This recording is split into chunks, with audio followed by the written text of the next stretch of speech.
Oi, gente, sejam muito bem-vindas. O Amadurecendo é o podcast que quer amadurecer junto com você, sem deixar de sermos quem nós somos. Eu sou Andréa Tomé, sou psicóloga, mulher, terapeuta holística e estudiosa do ser humano de forma integral, físico, emocional, espiritual e social. Aqui no Amadurecendo, nós vamos poder falar sobre o processo de passagem do tempo em nossa vida, especialmente para nós, mulheres, nos vários aspectos que nos compõem. Então, mulher, esse podcast é para você, que já passou dos 45 anos, mas também para quem não chegou lá, mas tem interesse no assunto. A sua participação é muito bem-vinda, com sugestão de temas, comentários, compartilhamentos e curtidas, pois só assim eu poderei realmente compreender o que nos afeta e tentar auxiliar nessa jornada tão linda chamada vida em nossa maturidade. Lembra que no episódio passado, Desenhando o Futuro que a gente quer, eu falei que estava refletindo muito sobre o meu futuro, pensando em como quero estar vivendo daqui a 5, 10 anos? Então, eu precisei ficar um tempo sem publicar novos episódios, refletindo muito sobre a minha vida, fechando alguns ciclos, planejando outros, enfim, fazendo um balanço. Acho que de tempos em tempos, todas nós precisamos fazer isso. De novo, nós temos uma nova imagem do podcast, feita por minha filha, Carolina Tomé. Gratidão, Carol. Representa todas nós, vitórias, como árvores maduras, enraizadas em nossa história e ao mesmo tempo com os galhos abertos para o céu, prontos para dar e receber da vida inúmeras bênçãos. Eu fiquei muito feliz com essa imagem. E outro dia, lendo um artigo, eu descobri que as árvores se comunicam entre si. Os cientistas acham que é pelas vibrações de suas raízes, de modo que quando uma se sente ameaçada, por exemplo, todas são avisadas e ficam em alerta. Isso também acontece quando a chuva se aproxima. Eu penso que nós também somos assim. A dor de uma vitória afeta a todas nós e podemos nos unir para nos ajudar mutuamente e para celebrar nossas alegrias e conquistas. De novo também, eu fiz alterações no meu site, que agora tem uma página só do Amadurecendo. Tem espaço das minhas mandalas, alguns textos meus no blog e também a OMA, Oficina Holística de Manejo da Ansiedade, que eu vou abrir uma nova turma em breve. Vou deixar o link nos comentários para você visitar. Gostaria muito que você fosse lá, conhecesse o site, me dissesse o que você acha, se você tem alguma sugestão e até sugestão para os textos do blog, que eu quero voltar a produzir com uma certa frequência. Enfim, me aproximando dos meus 54 anos, eu fiz algumas mudanças necessárias, outras desejadas, mas sempre buscando viver mais saudável e com mais qualidade de vida, que é o meu objetivo. E seguindo nessa vibe, hoje eu quero falar contigo sobre aquilo que carregamos em nossa vida. Continuando a fazer analogias com a árvore, que é o símbolo do amadurecendo, nós também trazemos em nosso ser tudo o que já vivemos. As árvores vão fazendo novas camadas em seu tronco, agregando novo ao que já havia nelas, desde a semente. Nós fazemos parecido, mesmo que não seja tão visível materialmente. Nós somos o somatório de tudo que já vivemos. Como conversamos no episódio 19, Ressignificando Antigas Crenças, se você ainda não ouviu, ouça. Nós vimos que nem tudo que aprendemos nós precisamos carregar para sempre, né? É possível alterar de modo a fechar situações incômodas e a nos dar mais felicidade. Outros, ao contrário, são tesouros que carregamos vida afora, cuidando com muito carinho, pois são muito caros a nós em qualquer tempo que estejamos. E eu quero te convidar hoje a revisitar a criança que você foi um dia. Eu sei que tem muita gente que não se lembra de muitas coisas da infância, mas eu penso que se você começar a lembrar de uma coisa, uma lembrança puxa a outra e a memória acaba ficando mais clara. Eu te convido a lembrar da sua criança com carinho, olhar para ela com um olhar amoroso da mulher madura que você é hoje. Perceber as camadas da menina que ainda pulsam em você, assim como aquelas que vivem pedindo passagem e você não dá. porque não fica bem, porque não sabe o que os outros vão pensar, porque acha que é bobagem, ou qualquer outra desculpa que serve apenas para te privar de gozar a vida como uma criança. Leve, curiosa e pronta para aproveitar cada minuto. Para te ajudar a lembrar da sua menina, eu vou te contar da minha. Nesse tempo de reflexão, eu tentei puxar bastante pela memória para traçar com o máximo de detalhes a imagem da Andréia criança, para conhecê-la e honrá-la, pois ela era uma menina incrível. Eu fui a primeira filha de um casal de classe média. Meu pai trabalhava fora, minha mãe era dona de casa, mas ela estudava muito e depois foi trabalhar fora também, quando eu já tinha uns 15 anos. Fui filha única por 7 anos. Neta e sobrinha única da minha família materna por 5. Enfim, eu fui uma menina rodeada por adultos. Eu entrei na escolinha com 2 anos de idade, por recomendação médica. Isso não era costume nos anos 60. Eu costumava adoecer muito, sabe? Meu pai era viajante, então eu normalmente o via apenas nos finais de semana.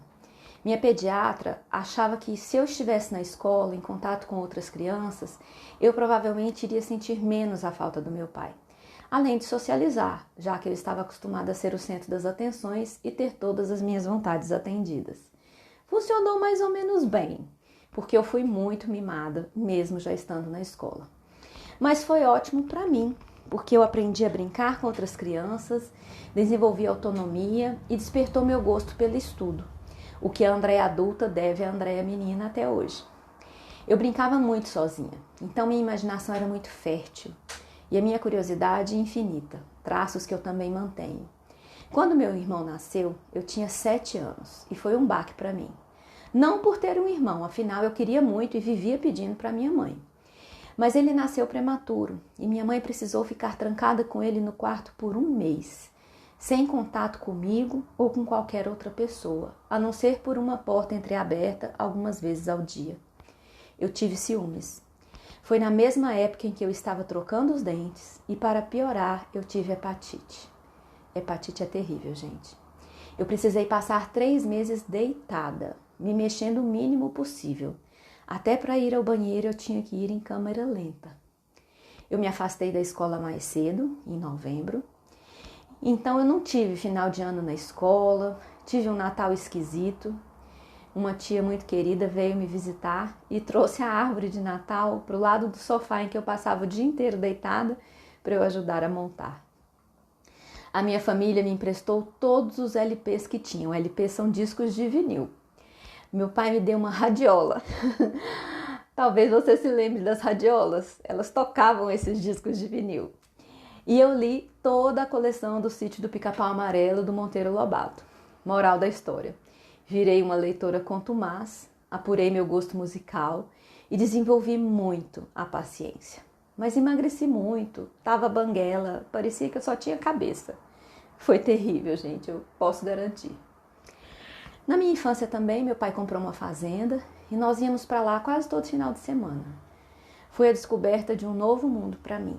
Eu andava a cavalo pelo pasto, cantando como se eu estivesse num palco. Sério, meu sonho era ser cantora, mas essa voz não ajudou, não é mesmo? Eu admirava a natureza, tomava banho no monjolo. Vou explicar também o que é monjolo. Para quem não sabe, é uma quedinha de água que se faz nas fazendas para movimentar um tronco de árvore que é esculpido para pilar alimentos como milho e arroz. Ele é tocado pela força da água. A água vem, enche uma baciazinha que tem no fim do tronco, sobe a mão do pilão, porque a água pesa. Aí quando ela pesa muito, derrama toda a água e o pilão desce com muita força, amassando os grãos que estão no recipiente. Para que essa engenhoca funcione, se forma um poço no local onde a água enche e esvazia. E a gente pode tomar banho, como se fosse uma cachoeira, uma mini cachoeira, né? Eu também tinha meu pé de jabuticaba, como o menino Zezinho do livro Meu Pé de Laranja Lima, onde eu passava horas trepada no meu galho. Era um galho que eu tinha certeza que a árvore colocou exatamente para mim, para que eu me sentasse. Eu conversava com ele o ano todo, mas na época das jabuticabas era difícil me tirar lá de cima, porque ele retribuía a minha amizade com frutas docinhas, que são as minhas preferidas até hoje. A essa Andréia, eu agradeço o amor pela natureza e a imaginação. Eu era uma menina não convencional. Eu não gostava de brincar de bonecas. Eu gostava mais da companhia dos meninos que das meninas. Eu achava que eles eram mais livres e divertidos. Acho que as meninas me achavam muito estranha também. Eu amava andar de bicicleta, até hoje eu também gosto, mas era péssima em brincadeiras que envolviam bola, porque a minha pontaria era terrível. Eu amava a água, fosse da mangueira, de um tanque no quintal, de rios e córregos que eu ia com a minha família ou do mar, além do monjola, é claro. Mas como eu amava passar férias na praia, para mim era uma enorme felicidade. Foi quando eu criei o sonho de morar perto do mar. Eu cheguei a morar por 11 anos em Natal e nunca me cansei do mar. Atualmente nós estamos afastados, o que não significa que eu não sonhe em voltar. Entrar na adolescência não foi legal. Na verdade, foi a fase que eu menos gostei da minha vida. Eu não era satisfeita com a minha imagem, não tinha muito jeito com paqueras e namoros. Meus pais eram muito controladores, então eu vivia muito restrita, ao contrário da maioria dos meus colegas da escola e dos amigos. Mas a Andréia adolescente tinha seu mundo interno muito desenvolvido. Eu continuava lendo muito e tive o meu primeiro amor num personagem de livro, Capitães da Areia, de Jorge Amado, que eu li escondido, porque meu avô dizia que era muito forte para a minha idade. Devia ser mesmo, mas aí é que eu queria, né? Adolescente adora uma rebeldia. A família me chamava de defensora dos frascos e comprimidos, porque eu não gostava de piadas racistas ou que falassem das minorias de um modo geral. Eu me lembro que eu tinha uma camiseta vermelha escrita deficiente, como se fosse num pedaço de papel com o D separado do eficiente. E em letras pequenas, rasgue esse preconceito. Aquilo era muito a minha cara. Eu chegava a comprar briga na rua para defender o que eu achava injusto. Hoje eu não sou mais briguenta, mas os meus valores de defesa àqueles que sofrem ou que estão em posição vulnerável ainda permanecem firmes e fortes. E não posso deixar de me lembrar da minha roupa preferida das preferidas, e foi uma jaqueta dourada que minha mãe me deu. Eu me achava linda com ela, usei até acabar.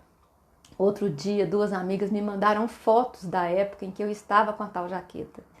Eu viajei nas memórias. Acho que meu lado perua despertou com ela.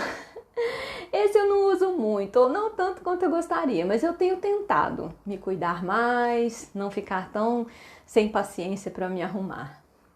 Eu me lembro de ser alegre, risonha, achar que a vida era boa. Por muito tempo, eu achei que ser adulta era abrir mão de muitas coisas da Andréia menina. Até que eu aprendi que eu posso ser séria, responsável, confiável, honesta, correta e mais 1000 coisas sem perder a leveza. Eu posso rir e brincar todo dia, eu posso ser uma moleca criativa, sem me importar tanto com o que os outros vão pensar. É essa Andréia menina que me acompanha sempre. Ela é uma das camadas da minha árvore que eu busco honrar a cada dia. Vez por outra me vêm mais memórias das casas onde morei, dos meus avós que eu tanto amo, das coisas que vivi, dos lugares onde passei. E isso para mim é uma riqueza que eu não sei medir. É um tesouro que tem em meu coração. E você? Como era sua menina, sua adolescente? O que elas te ensinaram? O que você ainda carrega delas? O que deixou de lado, mas tem vontade de resgatar? Eu espero que a minha história te ajude a se lembrar da sua e a fazer essa reflexão e, se achar que deve, colocar mais da sua menina em sua vida atual. Eu encerro com um poema de Daisy Sene, chamado Vestida de Rosa. Todos os dias, a criança de mim, vestida de rosa, me oferece flores, para que eu nunca perca o meu perfume de infância, para que eu cheire sempre felicidade, para que minha essência seja sempre de menina, para que meus sonhos sejam rosas. Todos os dias, a criança de mim me lembra que sou importante. Só assim sigo viagem nessa maravilha que é viver. Obrigada, minha menina. Cuida sempre de mim, para que você nunca morra no meu último suspiro. Se você me ouve no Spotify, clique em seguir para ser avisada quando eu publicar novos episódios. Se é no YouTube, se inscreva no meu canal e ative o sininho para saber também. Essas atitudes não custam nada e são muito importantes para mim, para que o Amadurecendo chegue a mais mulheres. Eu agradeço a sua companhia e peço a sua colaboração para tecermos juntas essa jornada de autoconhecimento, crescimento e brilho, pois todas nascemos para brilhar, cada uma do seu jeito. Vamos amadurecendo sem deixar de ser quem realmente somos. Um abraço carinhoso e muita gratidão.